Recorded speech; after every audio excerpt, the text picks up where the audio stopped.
भक्तों राम राम, राधे श्याम। भक्ति भाव विद रेणु रस्तों की चैनल में मैं आपका स्वागत करती हूँ।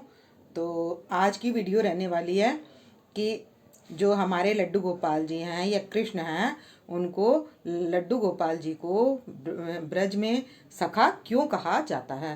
तो जो संबंध बनाते हैं वो किस लिए बनाते हैं, भगवान से हमें जो संबंध बनाना है वो किस लिए बनाना है, या हमें कोई रिश्ता बनाना है तो हमें किस लिए बनाना है। तो लाला के विषय में तो मैं बता चुकी हूँ, पहली वीडियो में अपलोड कर चुकी हूँ। और अब सखा के विषय में बात करते हैं।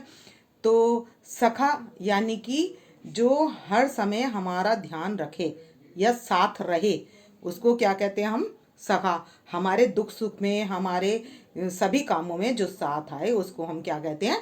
सखा कहते हैं। तो लाला को सखा क्यों बनाया जाता है, या लड्डू गोपाल जी को सखा क्यों बनाते हैं? तो इसलिए बनाते हैं कि हमारे सुख दुख का साथी कौन है? ये कृष्ण जी हैं। चाहे लाला को कह लो, चाहे किसी भी भाव से कह लीजिए, लेकिन बात वही है कि हमारे भगवान जी हैं वो हमारे सुख दुख के साथी हैं। तो सुख दुख भी किसके? भगवान के हाथ में है। और हमारे हाथ में क्या है? सुख दुख। क्यों?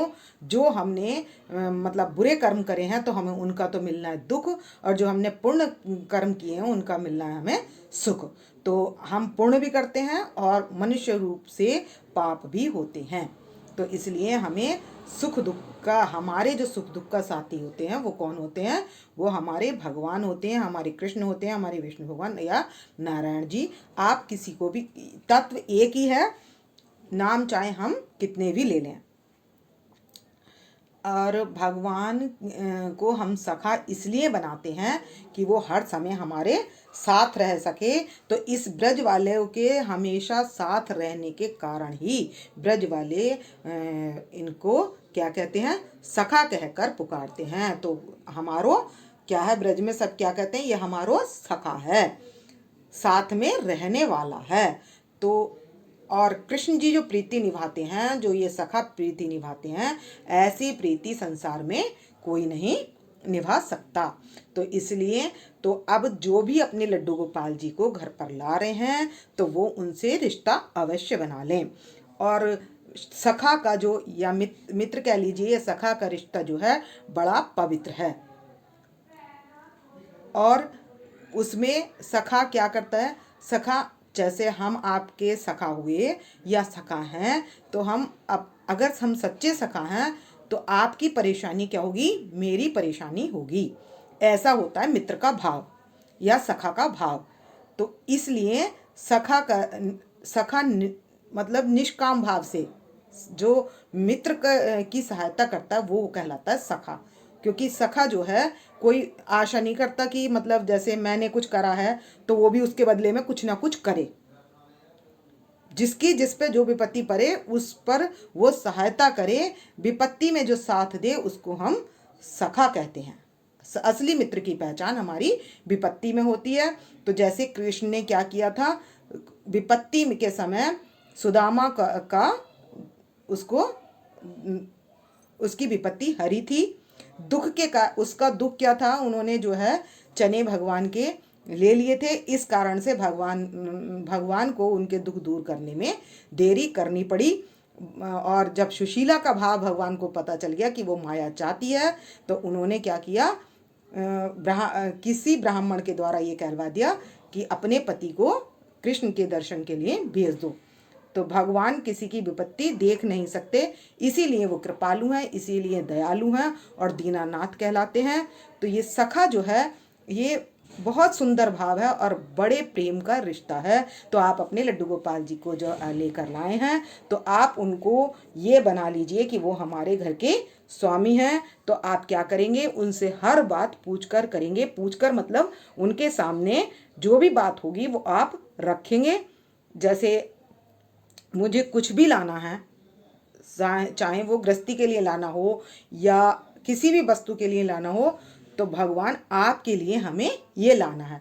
और जब हम रिश्ता बना लेते हैं तो हम करते हैं भगवान का ध्यान ज़्यादा करते हैं, रिश्ते से ज़्यादा ध्यान किया जाता है। तो इसलिए हम भगवान से रिश्ता अवश्य बना लें।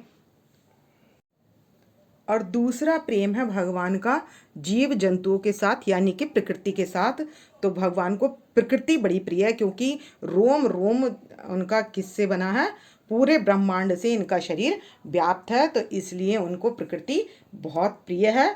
तो इसलिए अगर हम कृष्ण की प्रसन्नता चाहते हैं तो हमें प्रकृति से प्रेम करना चाहिए और जीवों पर दया करनी चाहिए। तो ये प्रकृति में जैसे ये पक्षी हैं, तो ये मोर जो है इनका विशेष कृपा प्राप्त हुआ हुआ पक्षी है, और राष्ट्रीय पक्षी भी हमारा मोर ही है। तो हमने इनको यहाँ बिठा दिया है।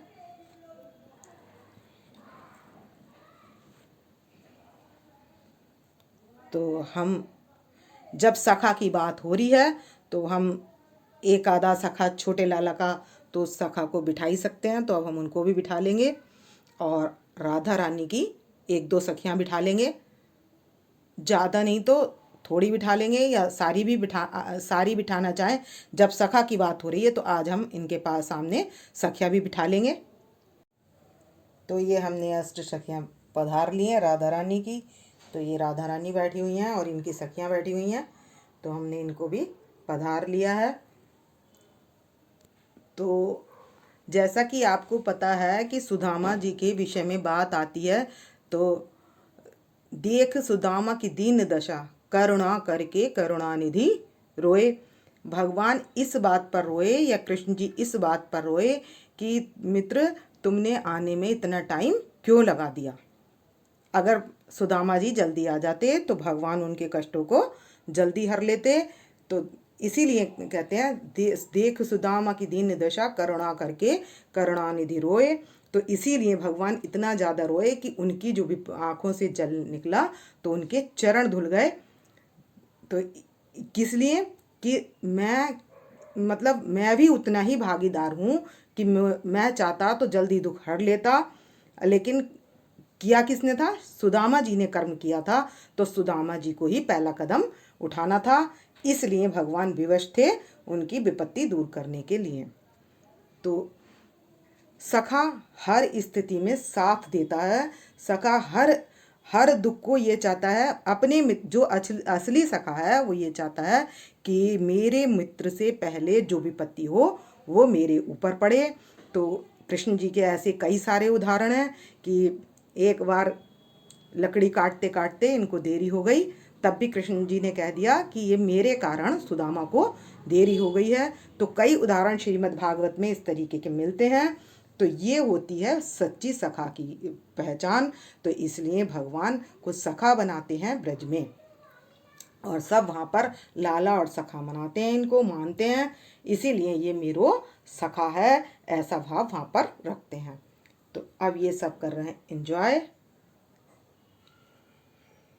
और यहाँ पीछे हमारे लाला और ये यशोदा मैया पधारे हुई हैं, तो आपने सबके दर्शन कर ही लिए हैं। तो भागवत में श्री कृष्ण कहते हैं कि या तो किसी से मित्रता करो मत, और करो तो उसके साथ सच्ची प्रीति के साथ मित्रता निभाओ, उसके सच्चे सखा बनो। तो यही थी आज की वीडियो। मैं इसी वीडियो का करूँगी यहाँ पर एंड। यदि आपको मेरी वीडियो पसंद आए तो प्लीज़ लाइक करें, सब्सक्राइब करें और शेयर करना ना भूलें। भक्तो राम राम, राधे श्याम।